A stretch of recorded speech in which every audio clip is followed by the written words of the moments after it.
ذوالفقار علی بھٹو نے کس سندھی سیاستدان کو ڈاکوؤں کا سردار کہہ کر مخاطب کیا؟ آصف علی زرداری کے ایک قریبی دوست کو ڈاکوؤں سے کس سیاستدان نے رہا کروایا؟ 1990 کے الیکشن میں کن نامور سیاستدانوں کی الیکشن مہم ڈاکو چلاتے رہے؟ کس وزیر اعلیٰ سندھ کے ڈاکوؤں سے اس قدر گہرے تعلقات تھے کہ ان کے دور میں ڈاکو وزیر اعلیٰ ہاؤس میں پناہ لیتے رہے؟ سابق سپیکر قومی اسمبلی الہی بخش سومرو نے ڈاکوؤں کی پشت پناہی کرنے کا اعتراف کیسے کیا؟ ناظرین، آپ دیکھ رہے ہیں تاریخ کے چوراہے چینل پر آپ کو خوش آمدید کہتے ہیں۔ سندھ میں اغوا برائے تاوان کا پہلا واقعہ 1973 میں ہوا، جب معروف ڈاکو خدو علمانی نے سندھ کے علاقے میرپور ماتھیلو سے ایک ہندو تاجر کو اغوا کر لیا۔ لوگوں نے اس وقت کے وزیر اعظم ذوالفقار علی بھٹو سے شکایت کی کہ ان کا ایک MNA بھی اس واقعہ میں ملوث ہے۔ اس حوالے سے ایک بڑا دلچسپ واقعہ بھی پیش آیا جب ذوالفقار علی بھٹو جیکب آباد کے مشہور میلے کا افتتاح کرنے پہنچے تو انہوں نے ایئرپورٹ پر اپنے استقبال کو آنے والے لونڈ سردار اور اپنی پارٹی کے MNA کو ڈاکوؤں کا سردار کہہ کر مخاطب کیا۔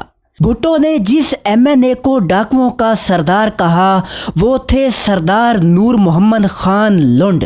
اس بات میں کوئی شک نہ تھا کہ سندھ میں اغوا برائے تاوان کا سلسلہ شروع کرنے والے معروف ڈاکو خدو علمانی کے پیچھے رکن قومی اسمبلی سردار نور محمد خان لونڈ کے خاندان کا ہاتھ تھا۔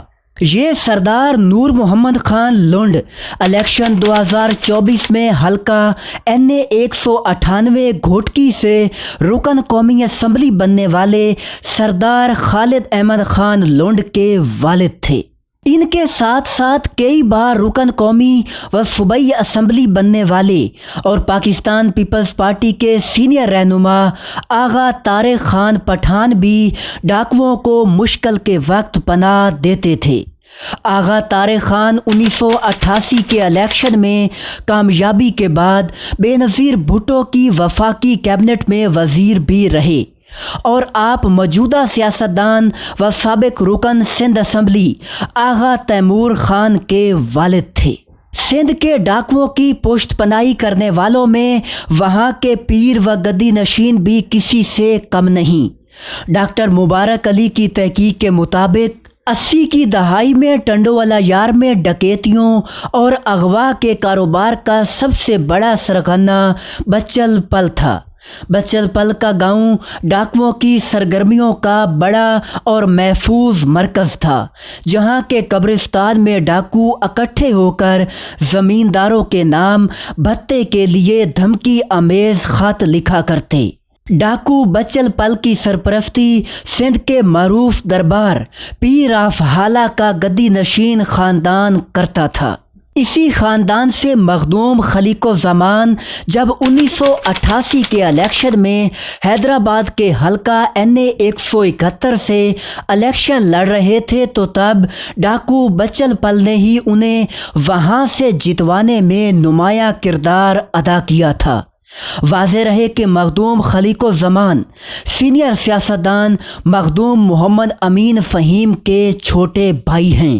ناظرین، سندھ میں ڈاکوؤں اور جرائم پیشہ افراد کی پشت پناہی کرنے والوں میں ایک اور بڑا نام ملک اسد سکندر کا ہے۔ جی بالکل، یہ وہی ملک اسد سکندر ہیں جو الیکشن 2024 میں حلقہ NA 226 جامشورو سے رکن قومی اسمبلی بنے ہیں۔ ملک اسد سکندر ملک سکندر خان کے صاحبزادے ہیں، جنہوں نے معروف سیاستدان GM سید کو 1970 کے الیکشن میں شکست دی، جس کے بعد GM سید نے زندگی بھر کوئی الیکشن نہ لڑا۔ زاہد حسین اور حسن مجتبیٰ کی ایک رپورٹ سندھ میں جرم اور سیاست ساتھ ساتھ کے مطابق 1992 میں جب ایک میجر کو سپر ہائی وے سے ڈاکوؤں نے اغوا کیا تو ان کو رہا کروانے کے لیے انتظامیہ نے ملک اسد سکندر کی خدمات حاصل کیں۔ اس کے ساتھ ساتھ جب آصف علی زرداری کے ایک دوست کو ڈاکوؤں نے اغوا کیا تو تب بھی اسے ملک اسد سکندر کی مدد سے رہا کروایا گیا۔ یہ باتیں ظاہر کرتی ہیں کہ ملک اسد سکندر کے ڈاکوؤں سے کس قدر قریبی تعلقات تھے۔ 90 کی دہائی میں جب ملک اسد سکندر پاکستان پیپلز پارٹی میں تھے تو تب وہ اغوا برائے تاوان کے کئی مقدمات میں مطلوب ملزم تھے، لیکن انہوں نے جیسے ہی پاکستان پیپلز پارٹی کو چھوڑ کر اس وقت کے وزیر اعلیٰ سندھ جام صادق علی سے ہاتھ ملایا تو ان سے یہ الزامات فوری طور پر ہٹا لیے گئے۔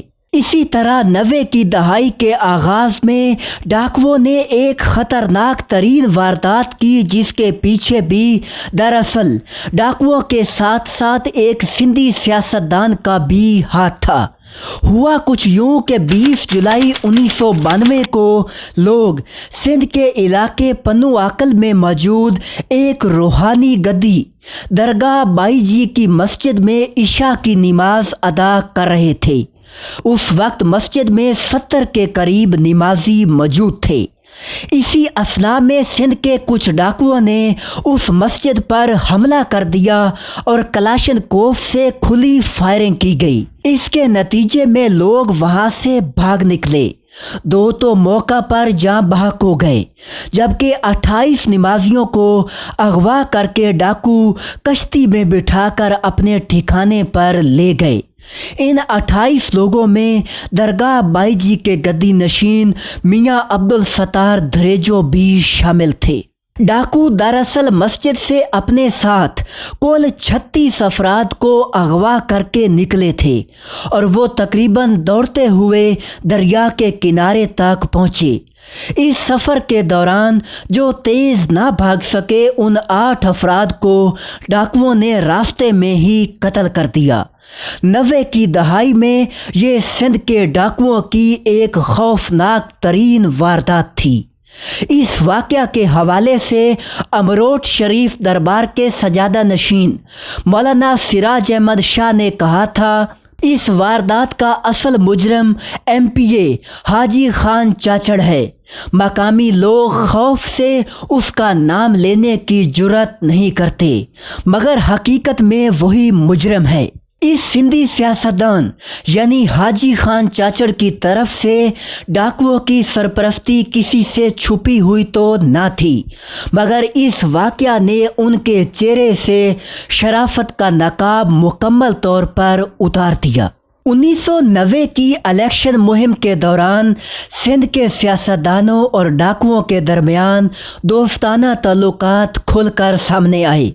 زاہد حسین اور حسن مجتبیٰ کی رپورٹ سندھ میں جرم اور سیاست ساتھ ساتھ کے مطابق مخدوموں اور جاموٹوں کے درمیان انتخابی جنگ نے بھی ڈاکوؤں کی سرگرمیوں کو بڑھا دیا۔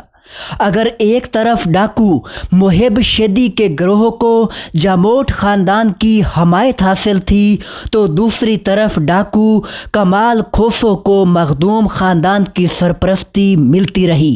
یہاں جاموٹ خاندان سے مراد معروف سندھی سیاستدان ذوالفقار علی شاہ جاموٹ، شفقت علی شاہ جاموٹ اور امیر علی شاہ جاموٹ ہیں، جبکہ مخدوم خاندان سے مراد مخدوم محمد زمان طالب المولا، مخدوم امین فہیم اور مخدوم خلیق الزمان ہیں۔ حسن مجتبیٰ مزید لکھتے ہیں، 1990 کے الیکشن میں ڈاکو محب شیدی کو الیکشن مہم چلاتے ہوئے دیکھا گیا تھا۔ وہ اس سلسلے میں لوگوں کو ڈراتا دھمکاتا بھی رہا۔ ڈاکو محب شیدی جاموٹ کے امیدواروں کی حمایت کر رہا تھا۔ ان کے ساتھ ساتھ ٹنڈو والا یار کے ایک بدنام ڈاکو